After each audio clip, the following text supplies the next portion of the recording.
আজকে আমি একটা নতুন ধরনের রান্নার রেসিপি নিয়ে এলাম, খুবই হেলদি এবং বাচ্চা থেকে বুড়ো সবার জন্যই খুব ভালো লাগবে। তো এই স্বাস্থ্যকর রান্নাটা কিভাবে বানাবো সেটাই তোমাদের দেখাই। এই রান্নাটার নাম হচ্ছে পনির চেলো কাবাব। এটা বানানোর জন্য কি কি লাগবে সবাই তোমাদের আমি বলবো, কিন্তু তার আগে প্লিজ আমার চ্যানেলটিকে সবাই সাবস্ক্রাইব করে আমার পাশে থেকো। আর আমার রান্নাগুলি কেমন লাগছে অবশ্যই কমেন্টস করে জানিও।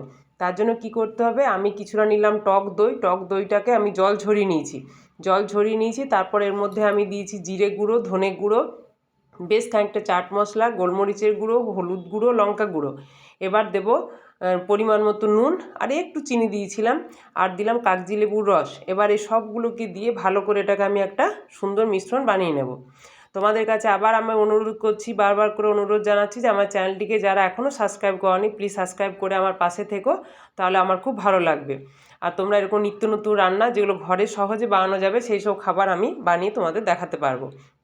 এবার কি করলাম, ওই যে ব্যাটারটা দই দিয়ে বানালাম তার মধ্যে কিউব করে কেটে রাখা পনির, আর কিউব করে কেটে রাখা ক্যাপসিকাম, কিউব করে কেটে রাখা টমেটো, আর তোমার বিছানো টমেটো, আর তোমার দিলাম পেঁয়াজ। এবার সবগুলোকে ভালো করে ওই ব্যাটারটার মধ্যে ভালো করে মাখিয়ে নেব। এবার মাখানো হয়ে গেছে দেখো। এবার কি করব, লম্বা সেই দুটো যে কাঠি কি বলে আমি বলতে পারবো নাম, ওই কাঠির মধ্যে আমি এটাকে আস্তে আস্তে করে এভাবে গেঁথে নেব সুন্দর করে।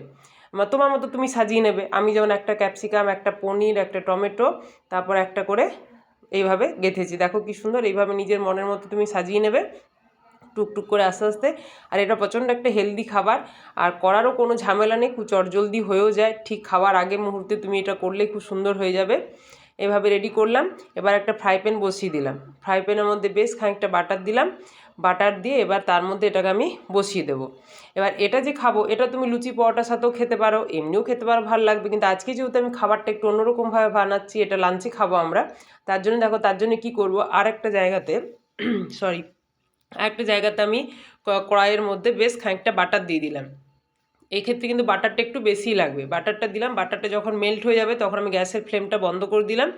দিয়ে আগের থেকে জল ঝরিয়ে রাখা ইন্ডিয়া গেট বাসমতি রাইসের যে রাইসটা সেটা আমি করে রেখেছিলাম, উপর থেকে হালকা একটু নুন ছড়িয়ে দিলাম। এবার ভালো করে নেড়ে চেড়ে গ্যাসের ফ্লেমটা কিন্তু বন্ধ করে দিয়েছি। বেশি নাড়াচাড়া করলে ভাতটা শুকিয়ে যাবে, তাহলে বাটারটার সাথে ভাতটাকে এবারে ওই অবস্থায় ভালো করে নেড়ে চেড়ে আমি এটাকে একটা জায়গায় নামিয়ে রেখে দেবো।